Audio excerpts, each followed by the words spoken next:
minutos pasan de las 9 de la mañana, sigue fresco en Buenos Aires, 14 grados 2 décimas, el cielo cubierto, humedad alta 93%, esperamos 22 de máxima, pero todavía hay neblina en la ciudad de Buenos Aires y está reducida a 7 kilómetros en hora. Muchas gracias, Romina. Bueno, estamos presentando rápidamente un resumen. Musiquita, Marcelo. Esto es espectacular, por supuesto, Bueno, sí, arriba, señor.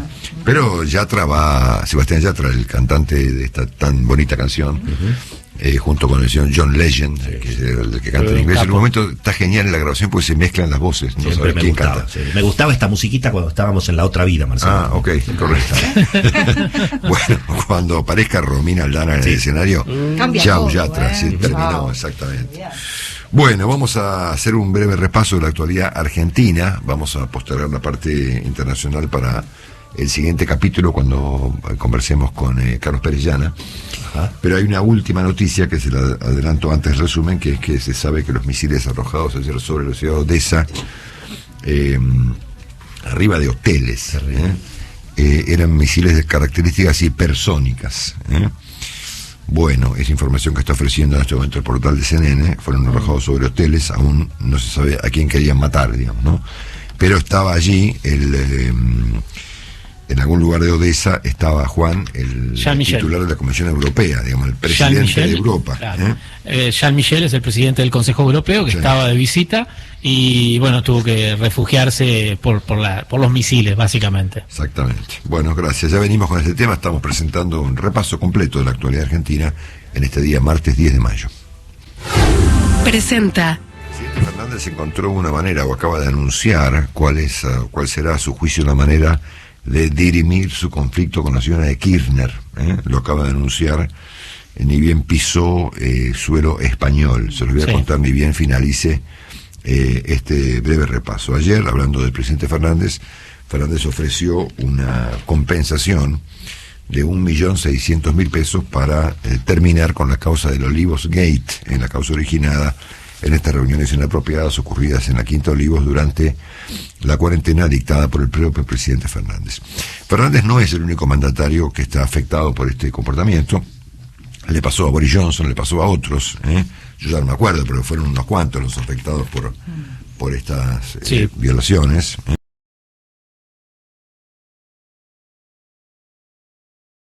Y le pasa ahora al jefe de la oposición británica, un tipo muy interesante, que yo lo vengo siguiendo hace mucho, porque es el personaje que estaba devolviendo al laborismo británico aquella idea más moderna que tenía Tony Blair. Es decir, usted recuerda que el laborismo británico era el partido más radicalizado de todas las socialdemocracias europeas, y Tony Blair lo acomodó un poco, lo hizo un poco más contemporáneo, ¿no? Una vez que terminó Blair su papel en la política británica, el laborismo se volvió muy radicalizado de vuelta, casi chavista, ¿no es cierto? Sí. Bueno, hasta que apareció este personaje llamado Keir Starmer, que también apareció ayer complicado porque apareció una grabación de él tomando cerveza durante un viaje, estaba haciendo un viaje de campaña político y se lo vio en un mitin o en un festejo. Bueno, así que el señor Starmer ha prometido dimitir si la policía le pone una multa. Mira. Así que, cosa que no hizo Boris Johnson, ¿no? Que tuvo 3 multas y no dimitió. Exactamente, así que bueno, veremos. Bueno, ayer apareció en el Senado, ovacionado, según relatan los diarios argentinos, el ex vicepresidente de la Nación, Amado Boudou, condenado por el caso Chicone y con una libertad, por supuesto, anticipada. Dijo algunas cosas muy raras, ¿no? Por ejemplo, él dijo que él creía haber sido un gran vicepresidente, pero claro, ahora ante la evidencia de la vicepresidente actual, él se siente que no fue tan bueno, ¿no? Y después dijo que, bueno, vivimos en un mundo de la dictadura del capital, patriarcal y depredador del medio ambiente. Aquí en la Argentina estamos celebrando la vida, la igualdad, sabiendo lo mucho que nos falta. No creo que la Argentina deba crecer para pagarle al fondo, que le paguen los que se beneficiaron con las políticas del fondo, que no fue el pueblo argentino, así que le pague Macri, o los amigos de Macri. No puede haber, es una frase reveladora, y muy actual, digamos. No puede haber justicia social sin independencia económica. No puede haber independencia económica sin soberanía política, y tenemos que seguir luchando. Buah. Y esto Una ovación, Marcelo. Una ovación. Claro, una ovación, Marcelo. Una ovación. Semejantes palabras. En el Senado de la Nación.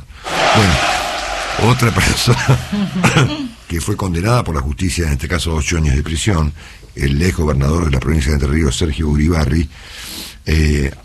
Y atención, que esto es muy importante, la fiscal del caso, la fiscal Goyeneche, la están persiguiendo en Entre Ríos. Sí. La quieren destituir por haber investigado a Uribarri y haber conseguido una condena. Bueno, Uribarri sigue siendo embajador en Israel. Sí, y esto obviamente no es responsabilidad de Uribarri, sino que es responsabilidad del canciller Cafiero.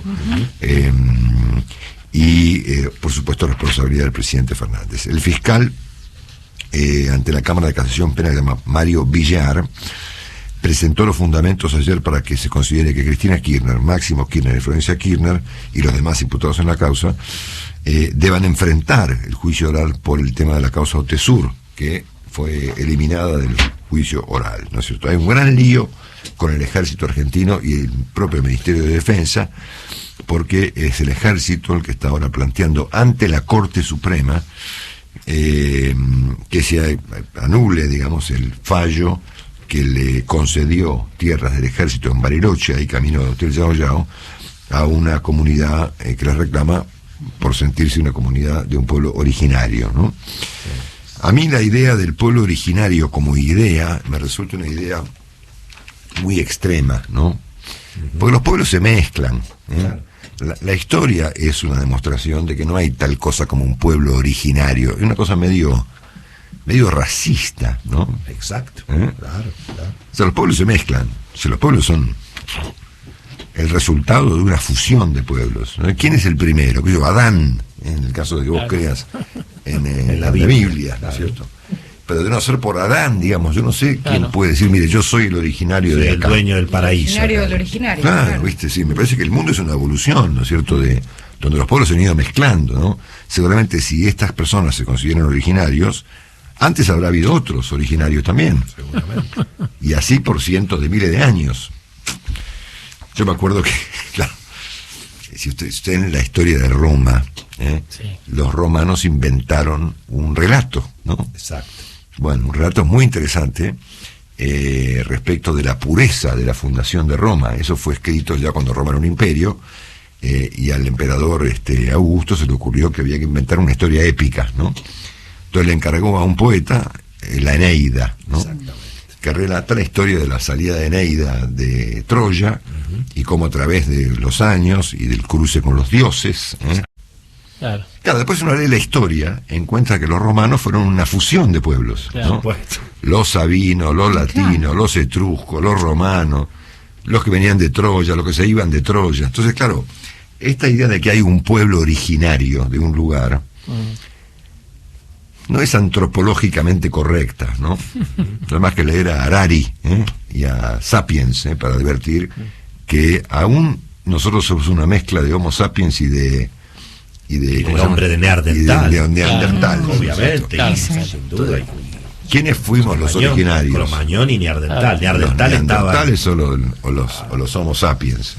Exactamente. Y mira si hubo además ahí ¿qué tengo que meterme yo con cerca de Bariloche, ¿no? Que fueron los bandidos, ahí el cañadón de los bandidos, donde llegó donde llegaron los hijos de Jones y de ahí en Bariloche, Marcelo, de los cowboys que vinieron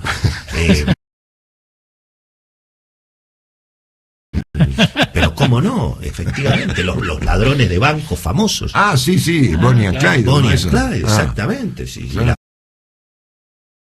La familia Jones que llegó hasta la Patagonia, claro,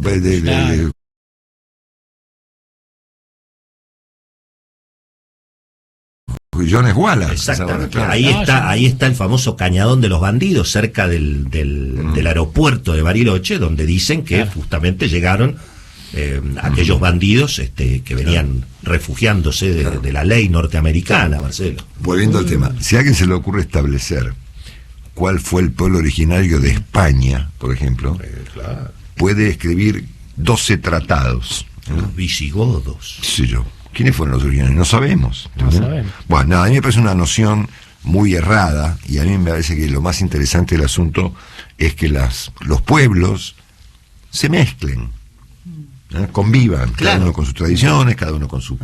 hasta con su idioma, si quiere ponerlo así, ¿no es cierto? Sí, pero el valor de la mezcla cultural es lo que hace que las sociedades crezcan, no las reservas, como si hubiera... Como pasó en Estados Unidos, ¿viste? Cuando los indios pidieron una reservación, ¿no es cierto? No se querían mezclar. Bueno, terminaron gerenciando casinos. Exactamente. En todas las reservaciones. Claro, nada, fue el negocio. Es un debate teórico, digamos. De todas maneras, hay que decir que hay cierta alarma en Bariloche, pero y en todos los ciudadanos de Bariloche, porque imagínate si vos tenés una casita o invertiste plata en una posada cerca nada menos que del predio del ejército. Sí, o claro. sea, si estos falsos mapuches ya se cargan un predio del ejército, imagínate la gente común, digamos. Claro, bueno. Bueno, yo soy originario de ¿dónde? El centro de cívico. Castelamare di Stabia, Juan. Claro, vos sos de los No, que vamos a reclamar el centro cívico. Pero mi familia viene de la Lombardía. De la Lombardía. ¿Y de la Lombardía de dónde venía? De los alemanes. Exactamente, reclamemos la Piazza del Duomo. La Piazza del Duomo è nostra. Nos corresponde. Bueno, muy bien. Así que esta es un poco la agenda político-judicial de la Argentina. El presidente que ofrece esta plata para compensar el asunto del Olivos Gate, el vicepresidente Vudú ovacionado en el Senado de la Nación, el caso de la señora Kirchner y la causa Lote Sur, el gobernador Ibarri, condenado por corrupción, que sigue siendo embajador argentino en Israel, una vergüenza, y esta historia contra los mapuches. Solamente digo que me parece que la idea de que existe tal cosa como un pueblo originario de un lugar, y bueno, es como contra la civilización. ¿Qué es la civilización? La mezcla, ¿no es cierto? La convivencia. Bueno, dicho esto, recordamos que el presidente Fernández emprendió su gira europea, ya llegó a España, es la tarde en España, que serán las 3 de la tarde, Juan. 5 horas más, sí, 3 de la tarde. 2:30. Ok. Están almorzando en Madrid. Sí, lo recibió el embajador Ricardo Alfonsín y estaba el canciller cuando bajó del avión. Correcto. Se cerró finalmente aparentemente una visita con el presidente Macron. Fernández va a estar hoy con Pedro Sánchez, con el rey de España, un asunto completamente protocolar. Va a verse con Olaf Scholz, el sucesor de la señora Merkel, y finalmente tomará un café con el presidente Emmanuel Macron en el Palacio del Eliseo, ahí en la Rue Saint-Honoré, en el centro de la ciudad de París. Lindo barrio.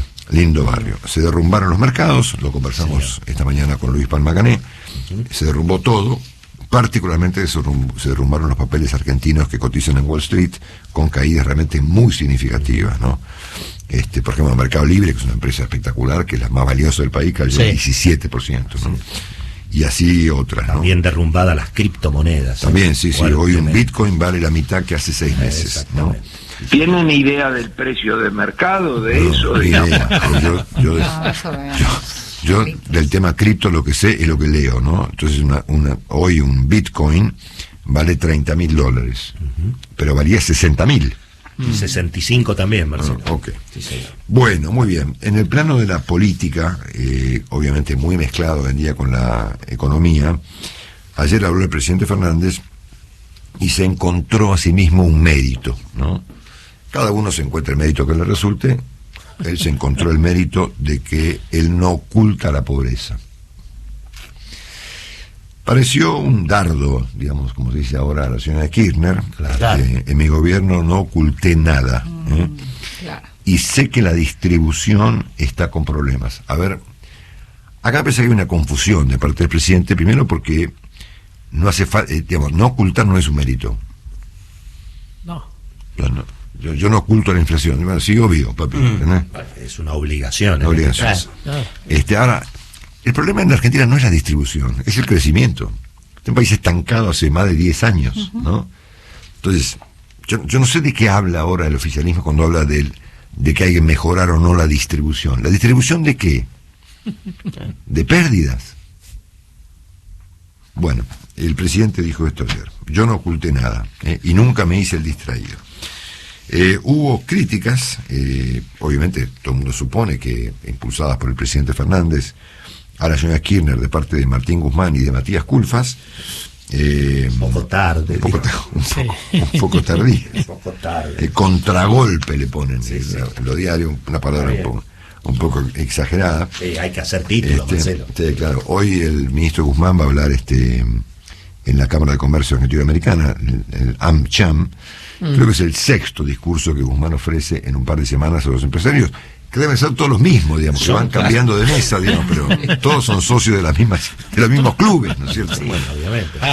Bueno, y acá llega, digamos, la parte un poco más complicada de la agenda del día, porque esta ruptura ya completamente visible dentro del oficialismo, con un segmento del oficialismo que es oficialista y un segmento que no es más oficialista, se está dirimiendo ahora en el plano de las iniciativas económicas. Ayer el bloque de diputados que responde a señora Kirchner, del Senado, perdón, presentó este proyecto del salario básico universal. No, diputados fueron.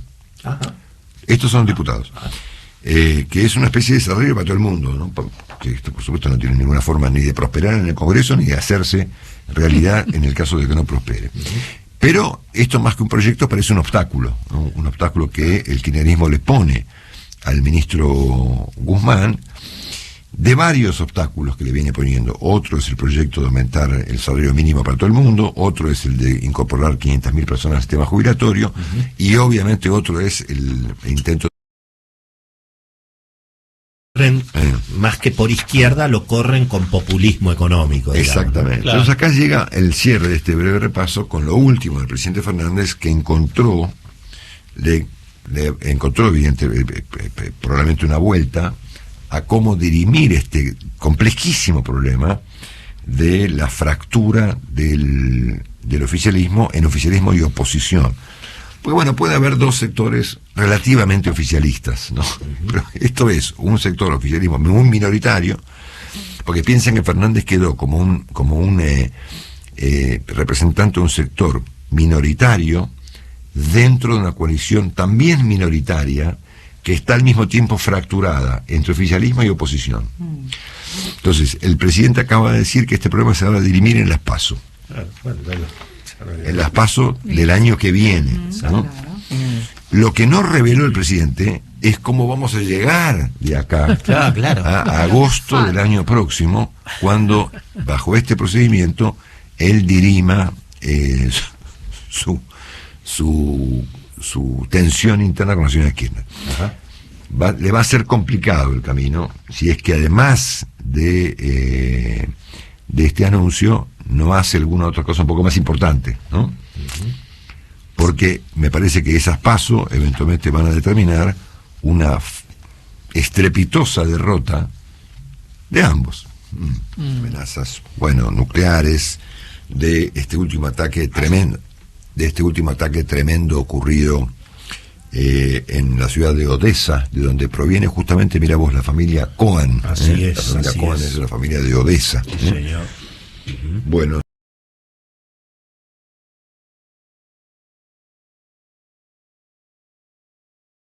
¿no es cierto?, el propósito de Rusia de extender su territorio del este de Ucrania, el Donbass, en la península de Crimea, Odessa, lo que viene después. Rodear todo el país. Exactamente, bueno. Entonces,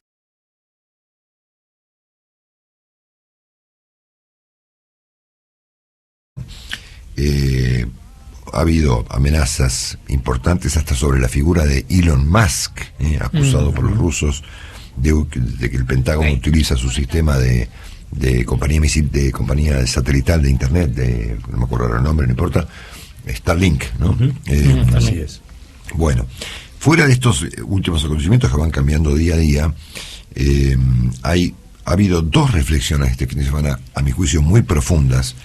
Las discutíamos ayer con Claudio Fantini, y las quiero volver a discutir esta mañana con una persona que puede interpretar esto de manera correctísima, y me refiero al señor Carlos Pérez Llana. Un abrazo enorme, Carlos, buen día. ¿Cómo le va, Marcelo? Buen día. ¿Qué dice usted? Muy bien, un gusto escucharlo como siempre. Igualmente. Bueno, le transmito mi inquietud. Este fin de semana el New York Times publicó un artículo de un gran periodista norteamericano, Thomas Friedman, probablemente el mejor de todos, ¿no es cierto?, Algo alarmado el propio Friedman como consecuencia de las filtraciones producto de su propio diario, New York Times, respecto de la asistencia militar muy visible de Estados Unidos ya a Ucrania. Entonces él pone: la conclusión asombrosa de estas filtraciones es que sugieren que ya no estamos en una guerra indirecta con Rusia, sino que nos acercamos a una guerra directa. O sea que ya esto es una guerra directa, a juicio de, o estamos cerca de serlo, según Thomas Friedman, para la cual, agrega Friedman, el pueblo norteamericano y el Congreso no están preparados. A este razonamiento se agrega otro de un gran filósofo europeo llamado Jürgen Habermas, que escribió un extenso artículo en el diario El País de Madrid, donde dice lo siguiente: el dilema que pone a Europa en el peligroso brete de elegir entre dos males, un mal, la derrota de Ucrania, el segundo mal, la conversión de esto en un conflicto limitado a una tercera guerra mundial, es bastante claro, ¿no? Entonces, le quiero preguntar a Carlos cómo ve la evolución de este proceso a partir de estas advertencias que hacen tanto Friedman en el New York Times como Habermas en el País de Madrid, que ambos están pronosticando que la guerra va para largo y se extiende a otros países, ¿no? Mire, vamos a empezar por el último. Habermas tiene 98, 95 años. Sí. Es tal vez el intelectual más reconocido que en Europa o en Alemania. Pongamos ahí Europa / Alemania.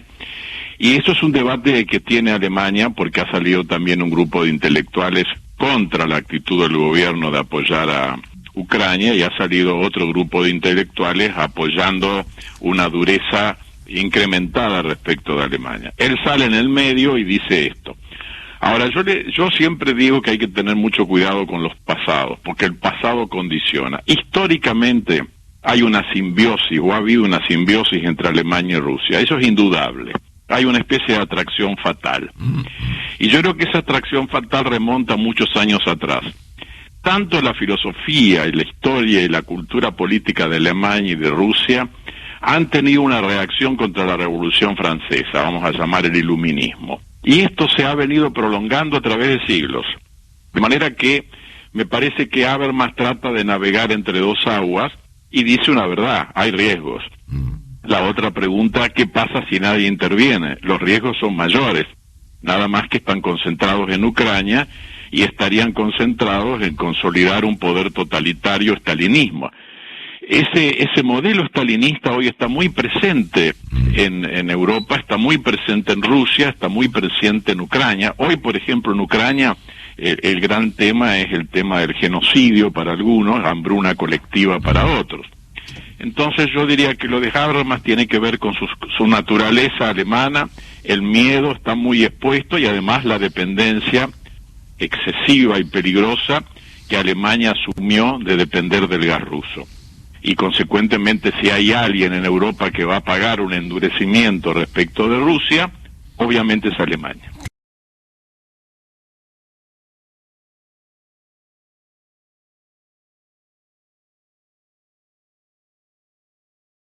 Las declaraciones del secretario de Estado y del secretario de Defensa, y luego el secretario de Defensa, donde dice: nuestro objetivo ya no es solo Ucrania, sino debilitar a Rusia. Entonces acá me parece que el gobierno de Biden lo que está diciendo: nosotros no podemos llegar a un acuerdo donde todo quede, digamos, prendido con alfileres, porque este señor va a volver a resucitar.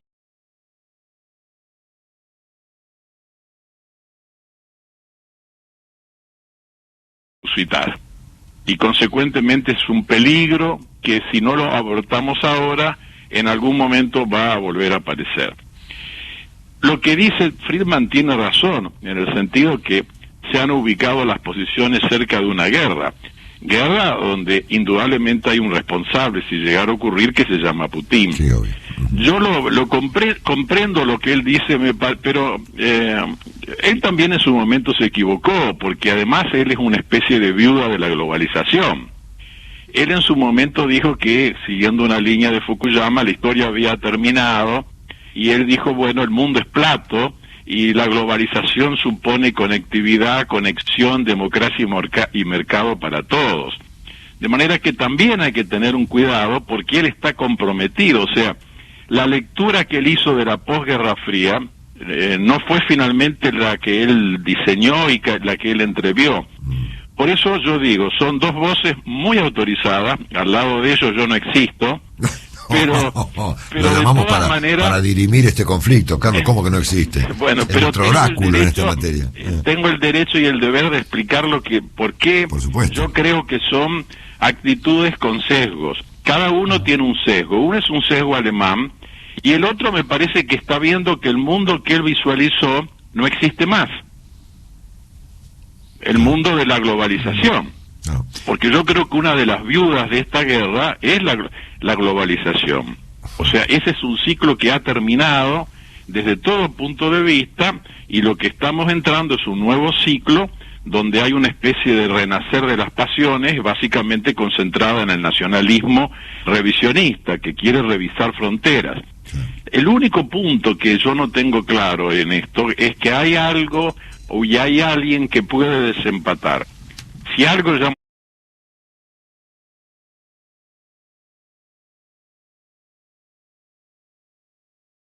le conviene a Putin y sobre todo que le convenga o no a China. En cualquier caso, perdón. Sí. Y en segundo lugar, me parece que hay temas que uno está soslayando. Por ejemplo, en la guerra de Ucrania hay 3 etapas. La primera, Putin intentó asesinar al presidente, decapitar el régimen, fracasó. El segundo trató de tomar o de alguna otra manera recuperar los territorios que ya tenía tomados.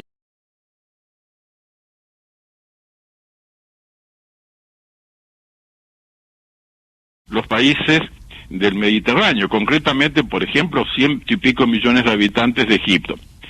Ucrania es el 15% de la producción mundial de trigo, el 20% de la producción mundial de maíz, el 20% de colza y el 55% del girasol. Entonces, esa economía que se mueve alrededor del Mar Negro, ahora lleva a Putin una tercera etapa, liquidar a la agricultura ucraniana, que como hoy dijo el presidente Zelensky, ya no es solo ucraniana, sino que abastece de alimentos al mundo. Es un milagro económico lo que Ucrania ha hecho con su agricultura. En muy pocos años triplicó su producción, produce 120 millones de toneladas y 80 millones las exporta. Entonces yo digo, no mirar esto con las anteojeras del pasado. Me parece que estamos en un escenario distinto y entonces desde esa perspectiva yo me animo a explicar lo de Habermas y a explicar lo de Friedman. Carlos, entonces uno podría presumir que esos ataques sobre Odessa pueden tener interés de fulminar un puerto, digamos. Claro. Un puerto, porque Ucrania se organiza económicamente en torno al Mar Negro. Entonces hoy la agricultura ucraniana logró un milagro, es tecnológicamente la que más produce, la que más ha avanzado, es una gran exportadora. Ellos han seguido trabajando, o sea, hoy por hoy, por ejemplo, hay un decreto del presidente donde exime del servicio militar a todos aquellos que trabajan en el campo o en empresa. Mire, el milagro económico, Marcelo, de Ucrania es la agricultura. Uno de los mayores fondos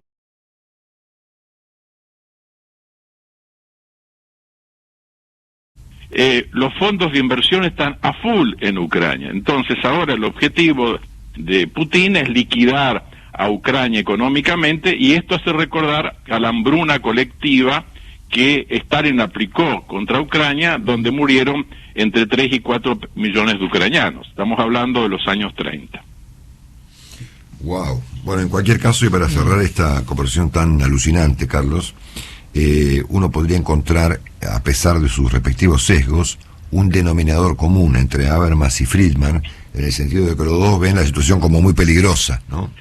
Es que en eso tienen razón. Claro. El punto es dónde ven el peligro y a quién le asignan mayor responsabilidad en el peligro. Claro.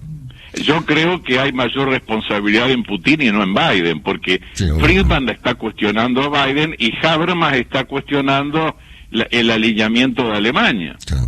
Entonces me parece que hay un peligro, pero el problema es con qué anteojo se ve, si con el anteojo viejo o en el anteojo nuevo. Yo creo que ha habido acá un punto de inflexión. Es un gran gusto y honor para nosotros escucharlo esta mañana. Carlos, le mandamos todos aquí en CNN un abrazo muy grande. Muchas gracias, Marcelo. Abrazo, chao. Carlos Pérez Llana con nosotros.